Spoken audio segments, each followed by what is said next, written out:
পানির নিচে চলছে হকি খেলা, তাও আবার কেউ কাউকে ছাড় দিতে রাজি নয় এতটুকুও। গ্লোবাল টুর্নামেন্টে যাওয়ার আগে দুবাইয়ের এক সুইমিং পুলে চলছে প্রস্তুতি। শ্বাস নেয়ার জন্য ড্রাইভিং মাস্ক পরে থাকেন প্লেয়াররা। দ্রুত চলাচল ও শক্তিশালী পুশিং এর জন্য ব্যবহার করা হয় ফ্লিপার।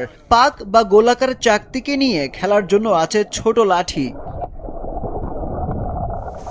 2017 সালে অল্প কিছু খেলোয়াড়দের নিয়ে সংযুক্ত আরব আমিরাতে শুরু হয় আন্ডার ওয়াটার হকি টুর্নামেন্টের আনুষ্ঠানিক কার্যক্রম। সেই খেলোয়াড়দের মধ্যে সেরাদের নিয়ে মাত্র কয়েক মাসের মধ্যেই গঠিত হয় 9টি আন্তর্জাতিক দল। এরপর অনুষ্ঠিত হয় প্রথম আন্তর্জাতিক টুর্নামেন্ট। আর এখন শতাধিক আন্ডার ওয়াটার হকি খেলোয়াড় আছেন আরব আমিরাতে। পাইরেটস আন্ডার ওয়াটার ও আবুধাবি ডাকস আমিরাতের প্রধান দুইটি আন্ডার ওয়াটার হকি দল। এটা শরীরের জন্য বেশ কার্যকর খেলা। আপনার শ্বাসকে নিয়ন্ত্রণ করতে হবে এই খেলায়। আমরা বেশ দ্রুতই উন্নতি করছি, খেলোয়াড় সংখ্যা বাড়ছে। মজার ব্যাপার, একাধিক দেশের খেলোয়াড় নিয়ে একটি দল গঠন করা হয়।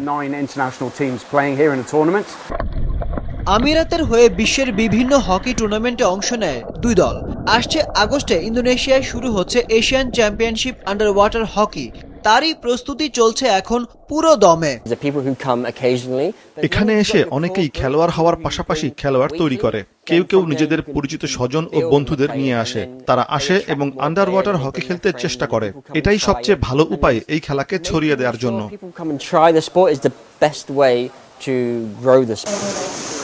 আমিরাতের হয়ে শুধু ছেলেরাই নয়, আন্তর্জাতিক বিভিন্ন টুর্নামেন্টে অংশ নেয় নারী খেলোয়াড়রাও। আমি সবচেয়ে উপভোগ করি শ্বাস ধরে রাখতে। এটা দারুণ ব্যাপার। আমি আমার নিজের শরীরের ফিটনেস লেভেল নিয়েও জানতে পারি। এটা বেশ চ্যালেঞ্জিং। আমি চ্যালেঞ্জ নিতে পছন্দ করি। 50-এর দশকে শুরু হওয়া আন্ডার ওয়াটার হকি এখন বিশ্বজুড়ে জনপ্রিয় হয়ে উঠছে।